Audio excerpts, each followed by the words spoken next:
Alright, this is an interesting video I've stumbled upon. I am someone who's given Toriko a chance and was left disappointed by the anime. I am fully aware that the manga is far superior. And I'll give it a chance in the future, but not anytime soon, man. Nah. That anime was, that anime was trash. Listen, I understand Toriko is an anime about food, right? But the genre is battle shonen, and they eat more than they fight on that show. And I'm not talking about like eating in the battlefield. Like, they spend most of the time in the fucking kitchen cooking shit. You get like your fighting arcs here and there, but there's so much downtime on the show that it just gets boring. Like, the Dragon Ball Super Slice of Life episodes are fine, but there's more of that in Toriko than there's fighting, and it feels like there's a lack of progress in the anime, if that makes sense. You know? Real turn off. But here we are. What actually happened to Toriko? Let's check it out. Now, countless times on this channel, I've showcased what I consider one of the best battle shonens, the best cooking animes, and a host of battle shonen, oof. Anime world's strongest beings. The anime/manga I'm referring to is Toriko.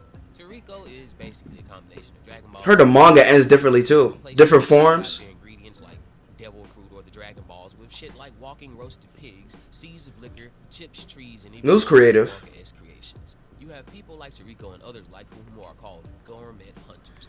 The world was interesting. It was just the story that was just ass. A divine 8-course menu of their life's greatest dining and discovery.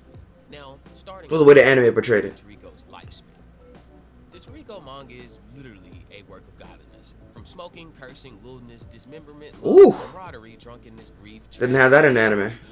It's more censored than Dragon Ball.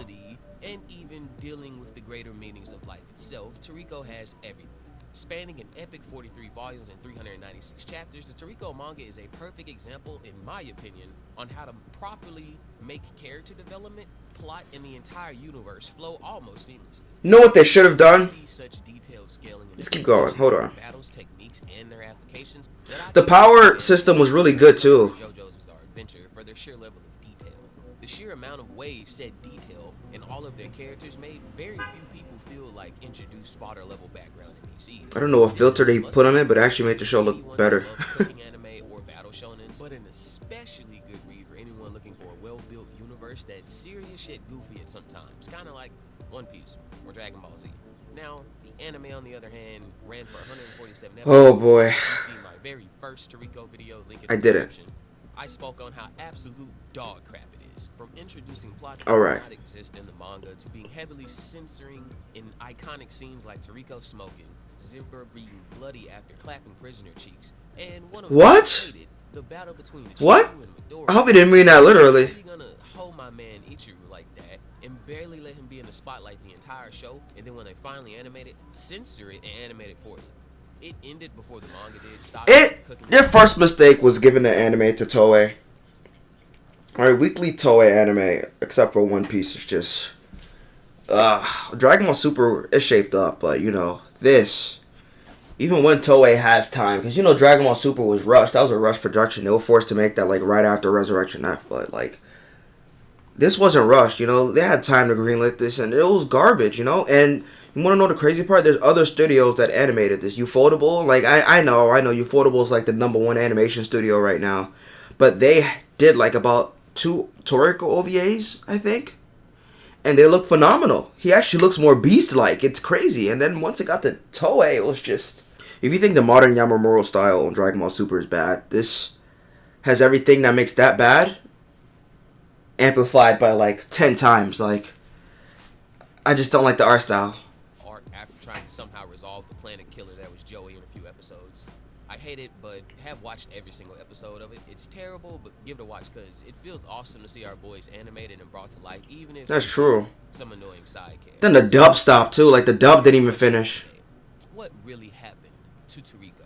It was doing that bad. Many will remember Toriko was pushed as one of the big 3. They tried it. Bleach was on its way out. Toriko was going to replace it, and he's trying to replace Bleach. Oh.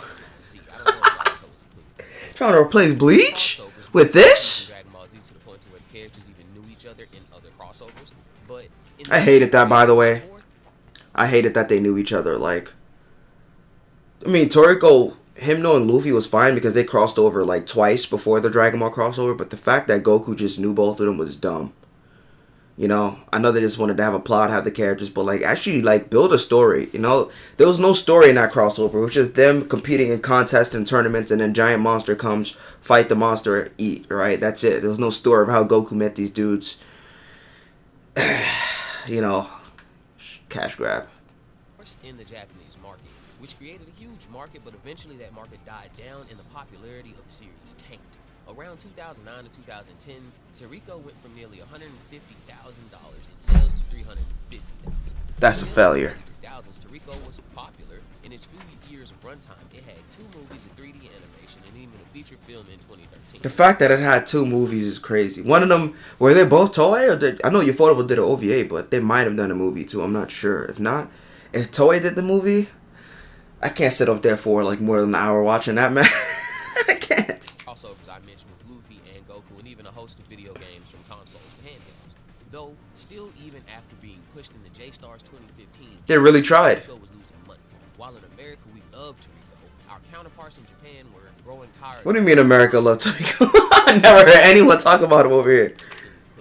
English readers rarely ever bought physical copies of the manga, as it goes with most manga series, and Japan did not like Toriko as much as Westerners did. Damn. So it does not help after the series ended that the mangaka faced backlash after allegedly paying an underage prostitute 80,000 yen for the... What? Alright, so he got one thing wrong. That happened in 2002. Toriko didn't even exist when that happened. Hold on. As much as Westerners did. So it does not help after the series ended that the mangaka faced backlash after allegedly paying an underage... Oh yeah, he's wrong about that. So this didn't happen after Toriko ended. This happened in 2002. Toriko didn't even exist when this happened. It's still crazy that he did that, because they were talking through a meeting app, so he had to have known her age. Yikes. That's but like I said, Toriko did not exist, so he made it sound like he did this shit right after Toriko dropped and just got like just bodied for it. Nah, this happened like years before Toriko, dog. So they're kind of, you know, he should have done more research.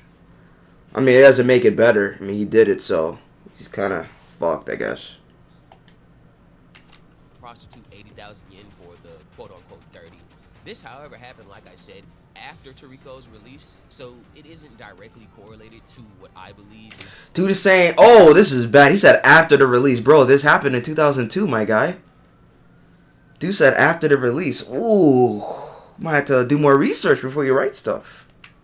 The downfall of Toriko's popularity, but definitely contributed in the factor. And I will say that the legality of prostitution is quite weird in Japan, as are many other things. Japan is...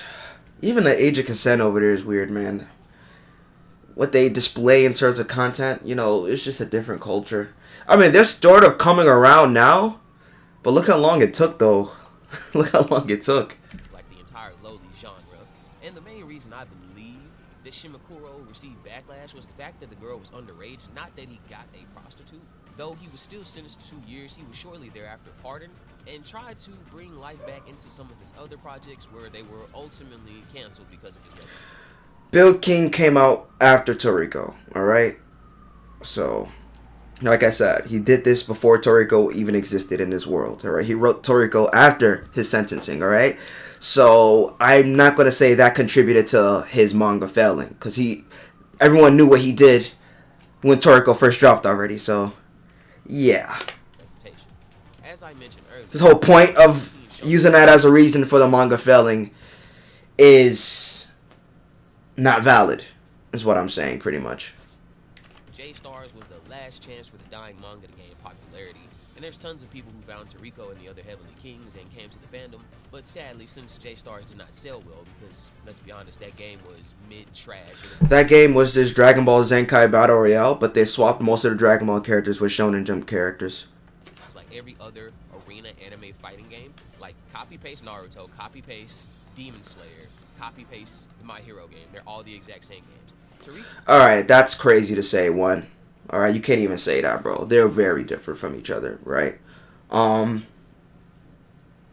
I know that the arena fighter genre gets a lot of flack for being simple, but it's gotten to the point that people like make fun of it and say that they all play the same, and they really don't.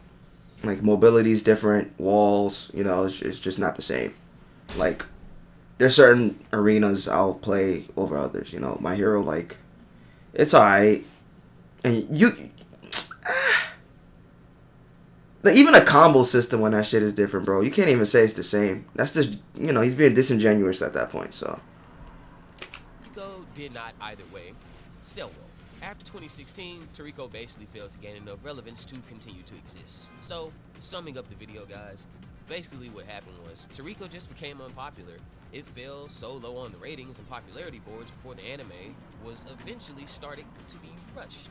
I butchered that, but either way, they rushed it too far in the end because of their dying down of popularity and trying to. That's what happens when you start failing. Niches like One Piece and Dragon Ball Z. So, what does this mean now? All we can do now is is cooked. like this. Channels like mine and others on YouTube that showcase and talk about the brilliant world of Toriko. We don't know what might one day happen. We may even get a reboot. But for now, smash that like button and continue to support the channel. Not the perfect video. Not the perfect video. This guy, like I said, he should have done more research before making this. But yeah, other than the arena fighter comment, like I said, they all like share one thing in common. Other than the 3D mobility, they're all simplistic, but the combo systems are very different. I know this is supposed to be a Toriko video, but for some reason that rubbed me the wrong way. As someone who's recently played My Hero Once Justice, and then played Sparking Zero, and who's played plenty of Storm, they're different. They're very different, so you can't even use that. I've played bad arena fighters that aren't worth playing, alright? There's some that are, you know, so you can't even say they're the same. J-Stars is extremely different from the rest of them. Considering it's made by the Tenkaichi developers, the stages are extremely large. That's just a video for another time, though. I just don't agree with this video. I'm not going to say it's an L video, but I have to deduct 2 points